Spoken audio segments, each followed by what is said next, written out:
전도는 부활절이나 추수감사, 성탄절날 늘상 하는 게 아니라 이건 늘 우리가 최우선으로 교회 사명이 전도에 있어요.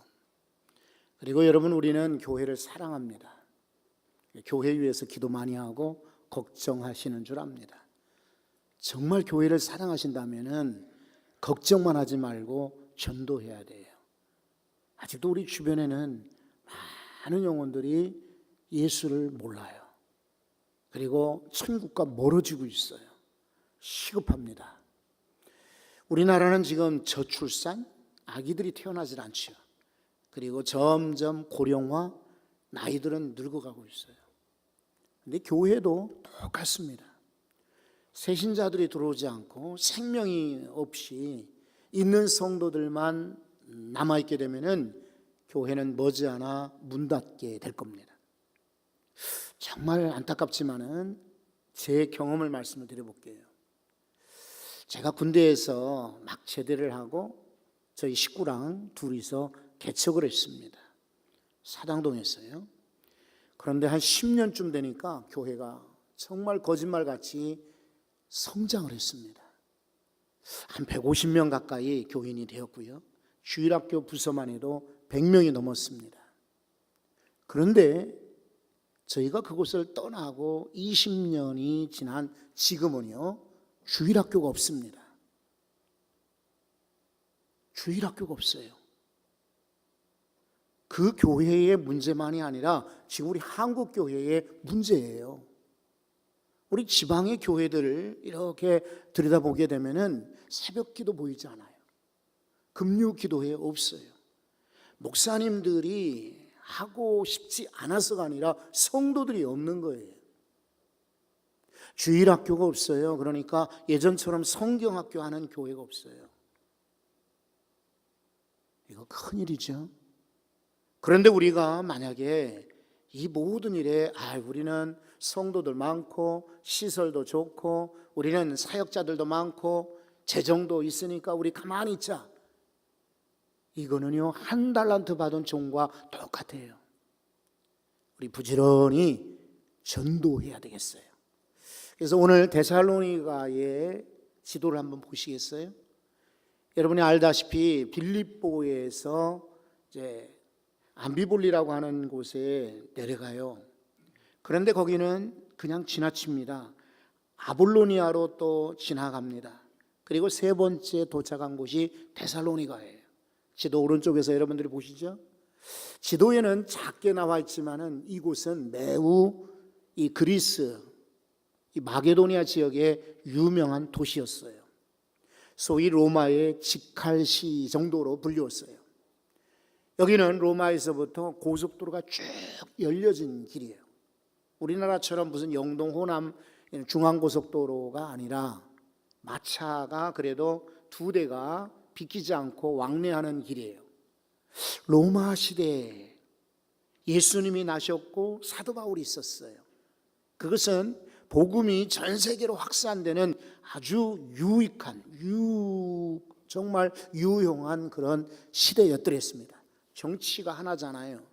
그러니까 나라들을 지금은 갈 때마다 비자를 얻어야 되고 또 입국 또 나올 때 이렇게 심사를 해야 되지만 옛날엔 그런 게 없어요. 로마 제국이었으니까 말이 하나였어요.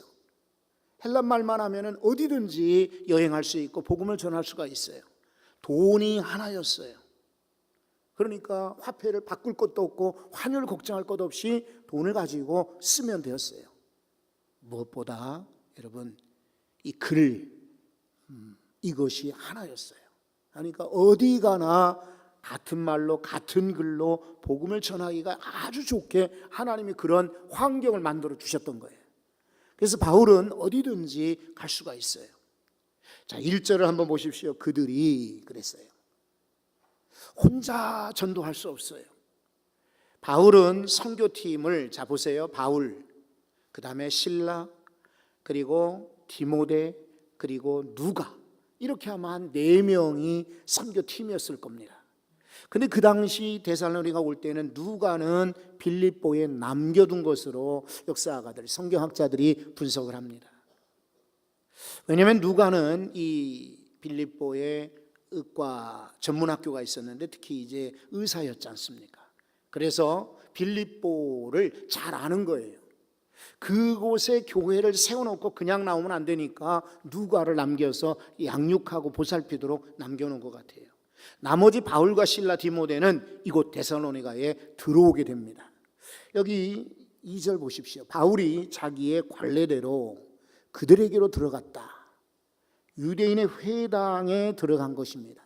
회당, 이것은 몇 가지 유익이 있어요. 첫째, 유대인들을 만나기 쉬운 거예요. 그 전에 암비볼리나 아볼로니아에는 아마 회당이 없었던 것 같아요. 그런데 이곳은 인구가 한 20만쯤 되는 대도시였기 때문에 지금과는 다르죠. 20만 명 해도 옛날 로마 시대는 큰 도시축에 들어갔어요. 경제가 활발했고 이곳에 유대인들이 머물러 있었고 유대인 남성들이 있는 곳에는 꼭 회당을 지었어요.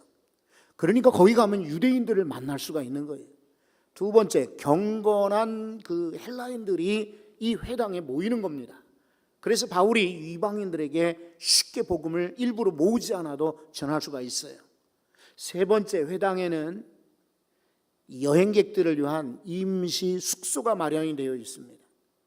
그러니까 이분들이, 전도팀들이 다른 데 가지 않고 회당에 먼저 가는 거예요.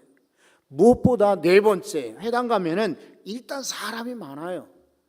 그리고 매 안식일 날은 특히 외국에서 외지에서 온 그런 이 교사들에게 강단을 비워줍니다. 당신이 오늘은 말씀을 전하시오. 바울이 그런 기회를 놓칠 리가 없지요. 그래서 회당에 관례대로 들어갔다 그랬어요. 근데 여러분, 성경을 문자적으로 회당 안으로 들어갔다, 예배당으로 들어갔다라고만 보시면 안 돼요. 저는 이것을 좀 더 영적으로 받기를 바랍니다. 무슨 말이냐면 사람들 가운데는요, 따라다니는 사람이 있어요. 끌려오는 사람이 있어요. 뭔가 자기가 하지 않고 이리 갑시다 그러면 예, 저리 갑시다 예, 따라오는 사람이 있어요. 또 하나는요, 따라오지도 않고 그냥 방관하는, 무시하는 사람도 있어요. 무시하는 사람들.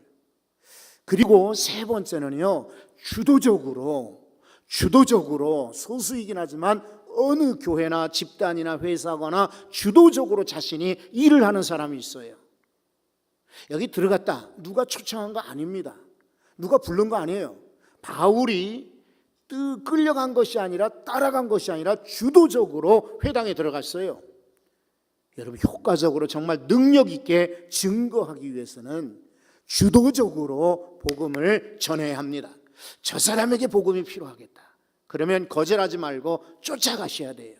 주저하지 말고 전하셔야 돼요. 이게 능력 있는 증거자, 전도자입니다.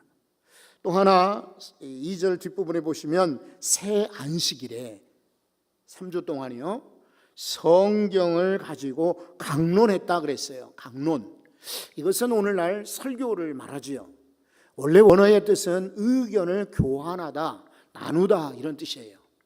그러니까 강론을 했다 이 말은요, 오늘 제가 일방적으로 지금 전하고 있지만은 여러분들은 자리에 앉아서 그냥 듣는 이들이 아니라 능동적으로 반응을 하셔야 돼요. 서로 나누는 것입니다. 제가 바울의 전도를 전할 때에 나도 바울처럼 전하고 싶다, 이렇게 마음에 받는다면 여러분들도 같이 나누는 것입니다. 이렇게 말씀을 전했던 거죠. 두 번째는 3절에 보시면 뜻을 풀어 그랬어요. 여기 풀었다는 말은 열어주었다 이런 말이에요. 이거 엠마오로 가는 두 제자가요, 누가복음 24장에 보면은 부활하신 예수님이 옆에 지나가는데도 몰라봤어요. 당신들은 왜 이렇게 얼굴이 슬프냐? 아니 여보시오, 며칠 전에 이 동네 예루살렘에서 일어난 일을 모르시오? 우리가 정말 메시아로 알았고 구원자로 알았던 우리 예수 선생님이 그만 십자가에 달려 돌아가시지 않았소. 그랬더니 이 길 가던 사람이 성경을 풀어 설명을 해줬던 거예요. 그리고 숙소에 들어가서 날이 저물었으니 음식을 먹읍시다 라고 이제 식사를 하는데, 떡을 떼어 축사하시니 그들의 눈이 열려서 예수인 줄 알아본지라. 그런데 예수님은 그 즉시 영의 존재이기 때문에 사라지고 안 보이는 거예요. 남은 두 제자가 자기들끼리 회상을 합니다. 알고 보니 길에서 오다가 성경 말씀을 풀어주신 이가 바로 예수 그리스도이셨구나. 말씀을 풀어주실 때 우리 마음이 뜨겁지 아니하였더냐. 누가복음에 나와 있는 누가의 기록과 여기 바로 누가가 동일하게 사도행전을 기록하면서 바울의 설교를 뜻을 풀어주었다라고 설명하고 있어요. 열어준 것입니다.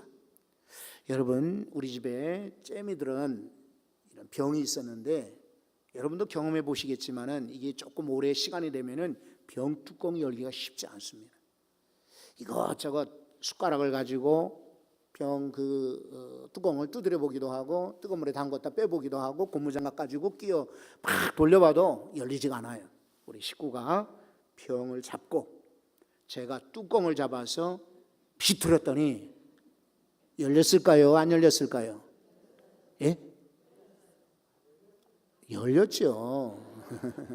안 열렸어요. 열렸죠. 여러분, 우리 주변에 보면은요, 이 꽉 막힌 병 뚜껑처럼 열리지 않은 사람들 많아요. 백방으로 노력하고 애쓰고 정말 금식하고 초청하기 위해서 애를 써도 열리지 않아요. 그래도 여러분, 열어주셔야 합니다. 함께 힘을 모아서 열 때에 그들이 주께로 나올 줄로 믿습니다. 자, 여기 반응이 있습니다. 한번 4절을 보십시오. 그 중에 어떤 사람 곧 경건한 헬라인의 큰 무리. 감사한 일이죠. 유대인들은 믿지 않았는데 도리어 헬라인 이방인들이 바로 예수님이시구나, 이 부활하신 예수님, 고난받으신 예수님, 그분이 바로 예수님이구나 하는 것을 믿고 따라오게 된 거예요. 그리고 4절에 보면 적지 않은 귀부인도 고난을 받고 바울이 초청을 한 거죠. 당신들도 예수 믿으시오. 당신들도 세례 받으시오. 당신들도 예수님의 제자가 되십시오. 고난을 받고 바울의 말을 따른지라. 바울을 따르게 되었어요. 참 감사할 일이죠. 데살로니가에 그래서 뒤에 보낸 편지 전서 후서에 보면은 너희가 믿음과 소망과 사랑으로 복음이 들어갔다라고 바울이 증거하고 있어요. 이 사람들에게 믿음이 들어가고 소망과 사랑이 들어갔던 것입니다. 한번 보세요. 5절에 그런데 좋은 일만 있는 게 아니에요. 반대자도 있었어요. 5절에 보시면은 유대인들은 시기해서 저자의 어떤 불량한 사람들을 끌고 왔어요. 데리고 와가지고는 소동을 벌입니다. 바울 어디 있느냐? 그거 찾아내겠다는 거예요. 그러니까 야손이라는 사람이 친절을 베풀어 자기 집에 이 전도자 일행을 모셨더랬는데 이 집이 아주 낭패를 당하게 됐어요. 봉변을 당하게 되는 거예요. 막 가서 무슨 영장도 없이 막 뒤지는 거예요. 여기에 바울이 없어요. 없으니까 화가 난 사람들이 이 야손, 이 주인들 말이죠, 이 사람들과 이 사람 형제들을 끌고 읍장에게 데려가는 겁니다. 사실은 복음을 전할 때에 항상 긍정적이거나 좋은 반응만 있지 않아요. 그래도 전해야 합니다. 그럴 때에 하나님이 오히려 더 크게 역사해 주십니다. 한번 그런데 6절을 한번 보세요. 발견하지 못하며 야손과 몇 형제들을 끌고 읍장들 앞에 가서 소리 질러 이르되, 여기 반대하는 사람들은 때를 쓰죠. 소리를 지릅니다.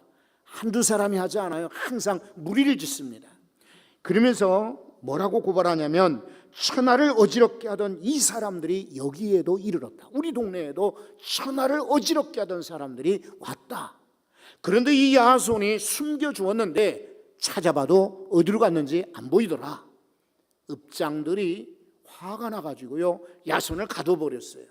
그래가지고는 보석금 받고 풀어주었다 그랬거든요. 근데 특별히 여러분들이 주목해야 될 것은 바울과 전도자들 뭐라고 호칭하던가요? 천하를 어지럽게 했다. 물론 과장이죠. 천하를 어지럽게 했다. 이 말은 흔들어 놨다 이런 말이에요. 잠깐 태풍이 불어도 난리 나지 않습니까? 비가 오고 배들이 막 넘어지고 건물이며 간판이며 가로수들이 넘어지지 않습니까? 진동하는 것입니다. 그런데 바울 일행은 천하를 어지럽게 흔들게 만들었는데 여러분 우리는 어떻습니까? 우리 식구도 흔들지 못해요. 우리 친구들도 못 흔들어요. 사랑하는 가족들도 흔들지 못해. 이거 참 문제인 거예요. 우리 흔드는 자들이 되셔야 돼. 요란케 하는 자들이 되셔야 돼. 밖에 나가서는 꼼짝 못하고 말이죠. 우리 식구들에게만 큰 소리치는 비겁한 사람들도 있어요. 그래서는 안 돼요.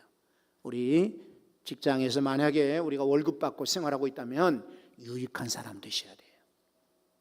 나라의 공무원으로 우리가 섬기고 있다면 나라를 유익하게 하는 사람 되셔야 돼요. 교회에 우리가 직분을 맡았다면 교회에 유익한 사람들 되셔야 돼요. 세상을 요란케 하지는 못해도 이번에 우리 지역, 우리 동네만큼은 전도합시다. 전도합시다. 전도합시다. 그래서 다음 주에는요, 한 주간 동안 여러분이 마음에 담아두고 계셔. 내가 누구를 초청할까? 우리 추수감사절에 하나님께 감사도 정말 귀하지만은 최고의 감사는 영혼을 모시고 오는 게 아닌가. 우리 박순여 성도님 모셨던 강주현 집사님처럼 내가 어떤 우리 선배건 언니건 형님이건 동생이건 친구건 가족이건 누구 한 사람을 내가 모시고 와야 되겠다. 세상을 흔드는 우리 성도들 되시기 바랍니다. 기도하겠습니다.